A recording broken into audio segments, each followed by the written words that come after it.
Hello नमस्कार, मी दीपिका. माझ्या new ब्लॉगमध्ये तुमचं सर्वांचं स्वागत आहे. सकाळी एवढा जोरजोरात पाऊस पडत होता, मग मी पोरांचा डब्बा बनवला, पुरी भाजी वगैरे. मग संध्याकाळी कामावरून सुटून गेलो पोरांसाठी. पहिले बर्गर घ्यायला, लई दिवस झालं मागत होतं, बरं आज घेऊन जाऊया. मी ही बर्गरची दुकान ना आपल्या खांदा कॉलनीचा उड्डाण पूल आहे ना त्याच्या खाली आहे, आणि इथला टेस्ट पण एकदम भारी वाटतं. मग मला जेव्हा खायचे असतील ना आम्ही इथूनच घेऊन जातो बर्गर वगैरे. मग टाईम झाला होता 5:15. आता बाबूची शाळा सुटल, मग जाऊया आपणच घ्यायला.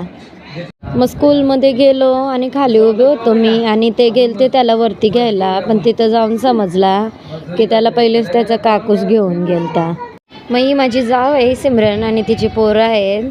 मग ते काय भिजत जातील बरं की. मग त्यांना फोन केला, बरं या आम्ही सोडतो तुम्हाला तुमच्या घरी. मग त्यांना सोडून थोडा वेळ आपले साईनगरच्या रोडवर टाईमपास केला, पावसात भिजलं वगैरे. मग घरी जाऊन फ्रेश होऊन बर्गर खाल्ले. आणि आजच्यासाठी एवढंच होतं. आवडला असेल ब्लॉग तर नक्कीच लाईक